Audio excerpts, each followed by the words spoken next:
Hola y bienvenidos a solopapelyboli.com. En este vídeo vamos a resolver un ejercicio de un examen que procede de la asignatura Microeconomía 3. Concretamente el problema nos daba únicamente estos datos. Coste marginal de la primera empresa igual a 10, coste marginal de la segunda empresa igual a 20 y la curva de demanda del mercado precio igual a 100 menos X. Y nos piden que calculemos el equilibrio de Cournot, como si fuese un duopolio de Cournot. El duopolio de Cournot es aquel en el cual las empresas compiten en cantidades. Bien, este ejercicio a mí me gusta estructurarlo en 5 pasos diferenciados, porque en cada uno de ellos vamos a hacer cosas distintas. Bien, el primer paso consiste en calcular la función de beneficio de la primera empresa. La función de beneficio de la primera empresa, lógicamente, como cualquier empresa, se calcula como los ingresos menos los costes. Pongamos siempre el subíndice 1 para que no confundamos la empresa 1 con la empresa 2. Bien, si lo hacemos, el ingreso de la empresa 1 será el precio por la cantidad que vende, o sea, el precio de venta del bien X por la cantidad de unidades de X que vende, P por X sub 1, menos la función de costes, que es desconocida.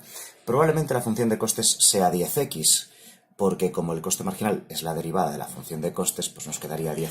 Pero puede ser 10x más una constante, porque la derivada de 10x más constante también es 10.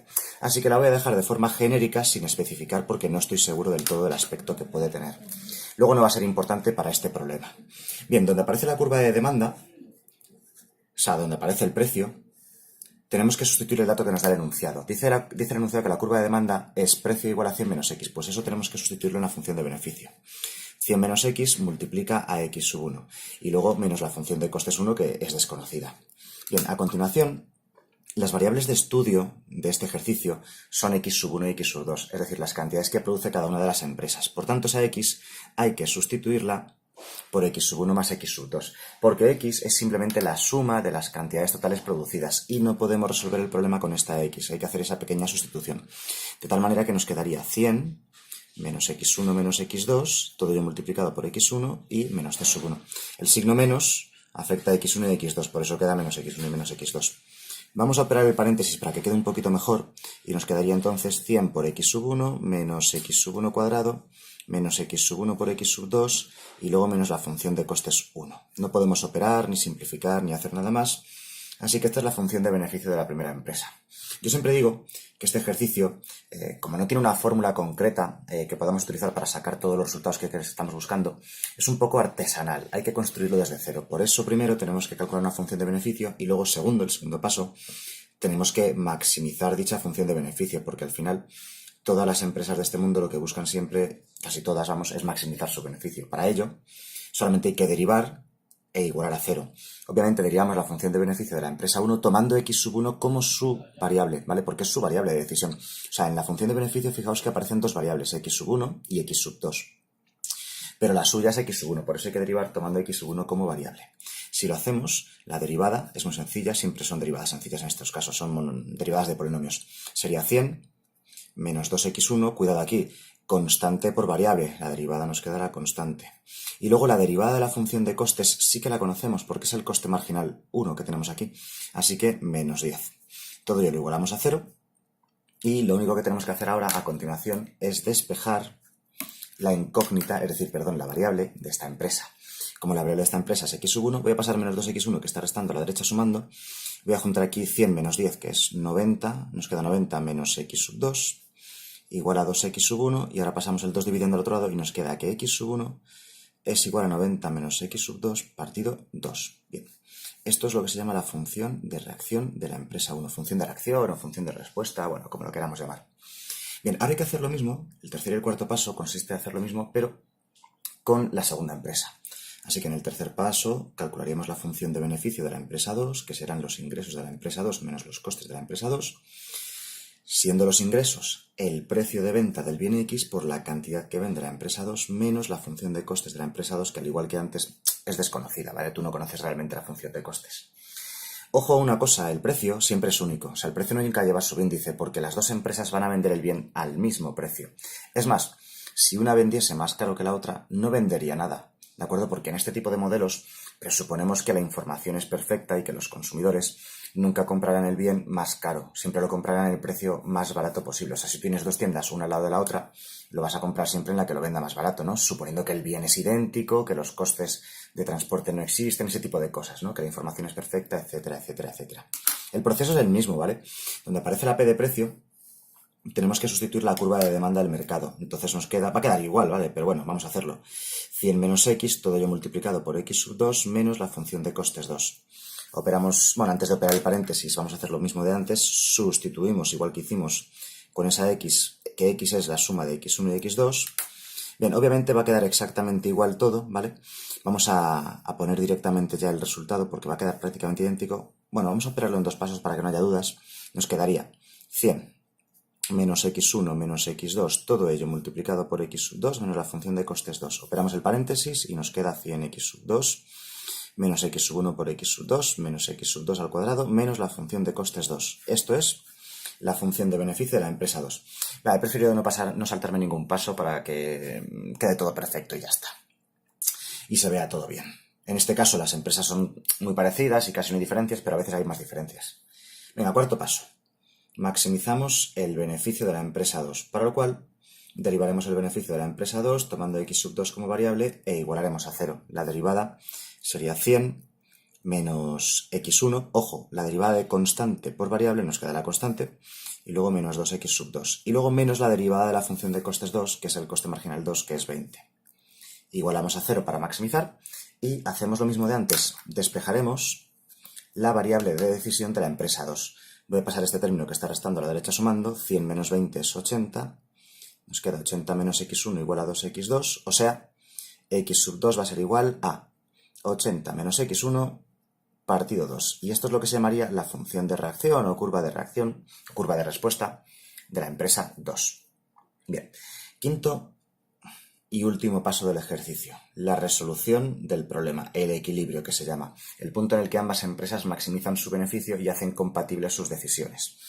Ese punto surge únicamente de resolver un sistema de dos ecuaciones con dos incógnitas formado por las dos funciones de reacción. Entonces cogemos la función de reacción de la empresa 1, que es x sub 1 igual a 90 menos x sub 2 partido 2, y tomamos también la función de reacción de la empresa 2, que dice que x sub 2 es 80 menos x sub 1 partido 2.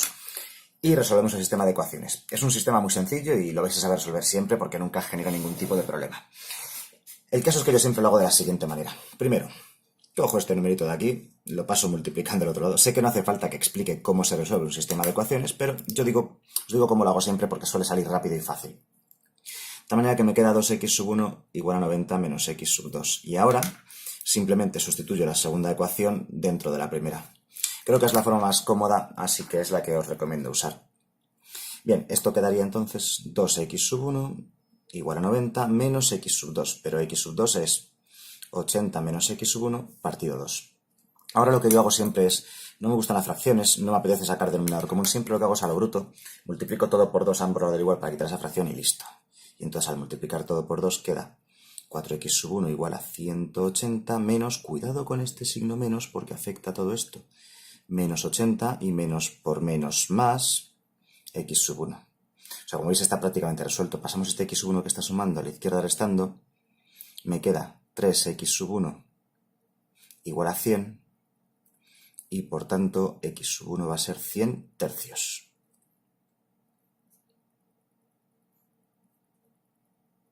Vale, ahí tenemos entonces ya el resultado completo de la cantidad que producirá la empresa 1. Ahora, para terminar, cogemos la función de la empresa 2, sustituimos dentro de ella que x sub 1 vale 100 tercios, ¿y qué nos va a quedar? Voy a hacer lo mismo de antes, el 2 que está aquí dividiendo, lo voy a pasar multiplicando a la izquierda, y me queda 2x sub 2 igual a 80, menos x sub 1, pero x sub 1 es 100 tercios. Como veis, he pasado esta fracción, este 2 que está dividiendo a la izquierda, para que sea más cómodo el siguiente paso, simplemente. Aquí ya sé que todo el mundo sabe operar y despejar ecuaciones, ¿no?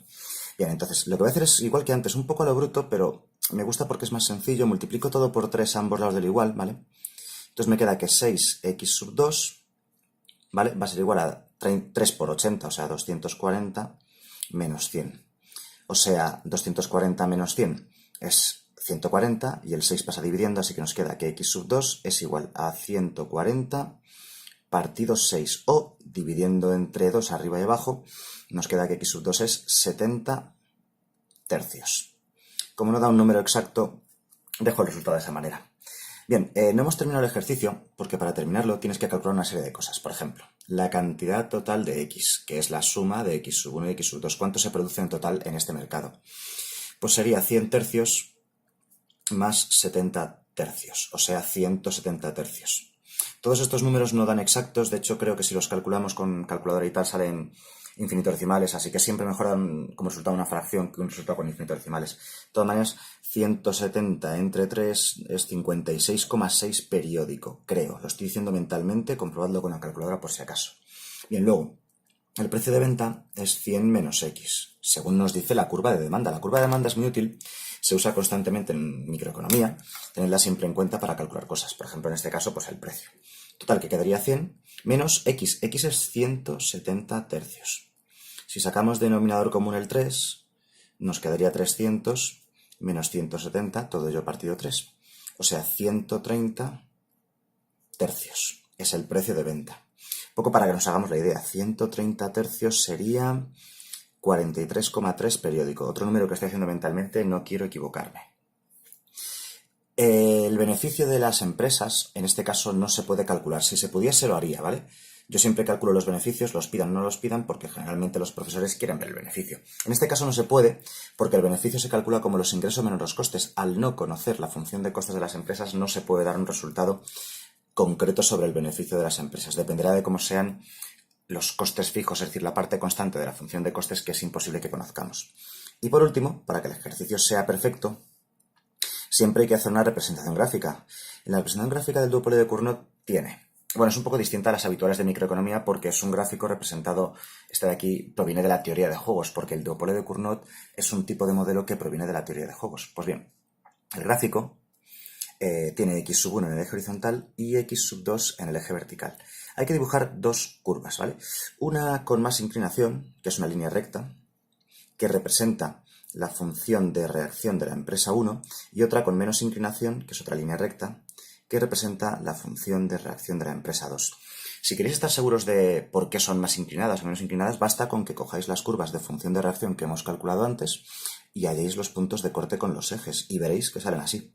¿Vale? Comprobadlo si queréis. Hallad los puntos de corte con los ejes y veréis que siempre, pero además, no solamente en este ejercicio, en todos los casos, siempre, la función de reacción es más vertical que la función de reacción 2. ¿Vale? La de la 1 es más vertical que la de la empresa 2 siempre. Podéis comprobarlo para este caso, halléis los puntos de corte y lo veréis. El caso, lo importante, a lo que iba. El punto de corte entre ambas funciones de reacción es el equilibrio de Cournot. Y ese equilibrio de Cournot nos ha dado las cantidades que hemos calculado. Para la empresa 1 nos ha salido 100 tercios, que por cierto 100 tercios es 33,3 periódico, y 70 tercios. Y 70 tercios es 23,3 periódico. Vale, y este es el ejercicio completo del duopolio de Cournot que nos estaban pidiendo en este ejercicio. Ya digo, proviene del examen de mayo de 2018 de Microeconomía 3 del grado en Economía de la Universidad Complutense de Madrid. Este solamente era el primer apartado. Luego había otro apartado en el que pedían esto mismo con cártel. Pero, como se hace muy largo el vídeo y creo que está guay haber hecho así un duopolio de Cournot perfecto, entero, con todas las cositas que tiene, voy a hacer a continuación otro vídeo explicando cómo sería este mismo problema si las empresas, en lugar de formar un duopolio de Cournot, formasen un cártel, ¿vale? Así que os veo en el siguiente vídeo.